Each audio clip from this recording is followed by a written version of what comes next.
Okay, hello everybody. Welcome to Barry's Book Reviews. This is episode number 32, and today I'm talking about a collection of poems, called Not My White Savior by Julayne Lee, a memoir and poems. So these days I try and buy most of my Korean-related books in physical copies, as you can see behind me, but sometimes it's just easier to buy the ebook. And hence, that's why I have this particular book as an ebook. So this book was published in 2018, and it was described as a provocative and furious book about race, culture, identity, and what it means to be an inter-country adoptee in America. So Julayne Lee was born in South Korea. She never knew her mother, and she was given up for adoption as a result of the Korean War. She was adopted by an all-white Christian family in Minnesota. She grew up in Minnesota, and she spent over 15 years working for the Overseas Adopted Koreans Agency. She lived in Seoul for a while, but I think now she went back to America and she lives in Los Angeles. At least at the time of writing this book, it seems she was living in Los Angeles. She's also a part of the Adoptee rights campaign, working to pass the Adoptee Citizenship Act. And the Adoptee Citizenship Act is to ensure that all inter-country adoptees have US citizenship. And Not My White Savior is her first book. It's very aptly described as a memoir in poems. So it's a memoir of her life experiences growing up, and it's all in her poetry, this first collection of poetry. And what she does in this book is she's exploring what it means to be transracial and to be an inter-country adoptee. And she's also writing about what does it mean to grow up being constantly told how better your life is because you were rescued from your country of origin. And this question of better is very important to her work. She asks, what does better mean? In which ways was the journey that she went on better than what she would have otherwise experienced had she not been adopted?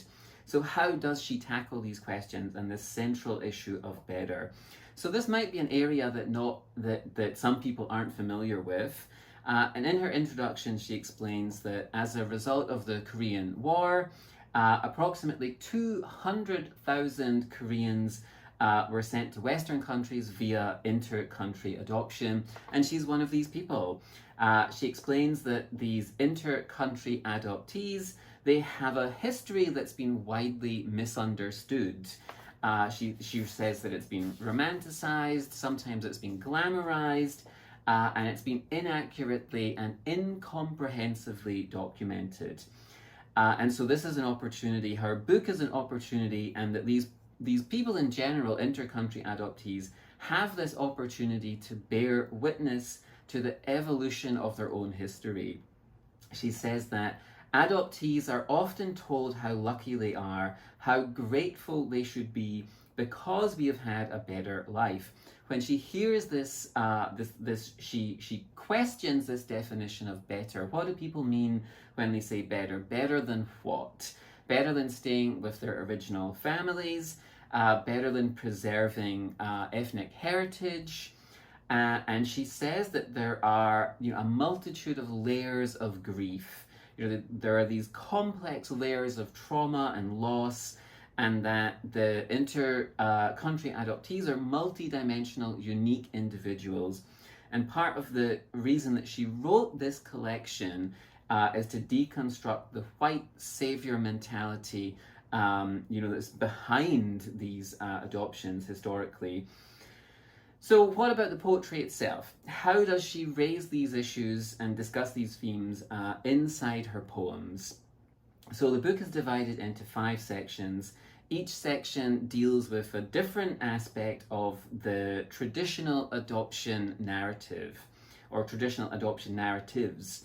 So she draws on her personal experience, her childhood and her youth and growing up, and she sort of puts these into verse.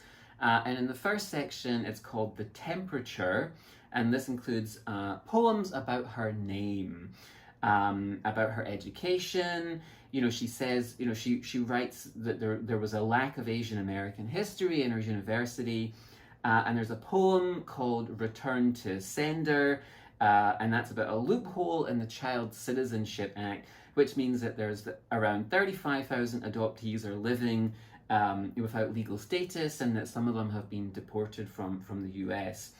In these poems, where she writes about her name and her education and her upbringing, they're frequently very angry poems. There's a very palpable sense, of this anger that she feels. It radiates out from the poems. And in the final poem in this first section, The Price of Silence, she talks about suppressed trauma, right? The damage that suppressed trauma does. So she writes that, and I'll quote a few lines here, "We were told to never talk about our grief and loss more massive than Gwanghwamun," referring to Gwanghwamun Square, this sort of big city square in downtown Seoul. And then in the second section, she called More Than Salt Can Hold, there's a poem called Dear White Family, and she writes that, "You say you love me, but you voted for hate. I cannot meet you on your white side. White lies suffocated me." And the thing that most comes through from lots of the poems, apart from this overwhelming sense of anger, is just this feeling of trauma, the layers of repressed trauma. But they really are angry poems. There's anger at the adoptive parents, at the adoptive country, the adoption agency, her birth country. She really doesn't spare anybody in these poems. It's a very powerful collection of poems, about this person's experience. And she also talks about, she also includes in these poems, the experience of racism that she encountered growing up.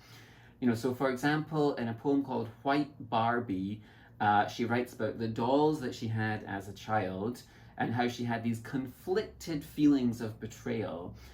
She writes, "White Barbie did not help my self-esteem. She deceived me into thinking I had status. I needed Korean Barbie, my other Korean dolls, to tell me the truth that I am beautiful." And then there's another poem called Racist Hair, and she writes about white people not understanding her hair. She says that 30 years in America, she had terrible haircuts in America by white people who didn't understand her hair, and then she came to Seoul and got a haircut, and in the poem she writes, "The best haircut ever awaited me across the Pacific, down a cobblestone Seoul alley near the Women's University. Once I crossed the line from white to yellow, I never let another white person touch my hair." These are, angry and powerful poems, and, that this sort of experience of trauma really comes through in the poems, very powerful. And she also writes about some other controversial issues.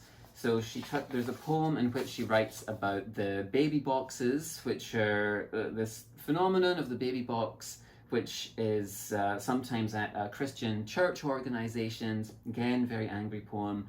There's another poem in which she lists the stupid things people say to Korean adoptees. Have you met your real parents? Why don't you speak Korean? Why don't you like kimchi? So it's a very, compelling, challenging collection of poems, very angry, with a palpable, feeling of the experience of trauma from a very talented writer. So strongly recommended. It's called Not My White Savior, and it's by Julayne Lee. Anyway, thanks for watching today's episode, and I'll be back tomorrow.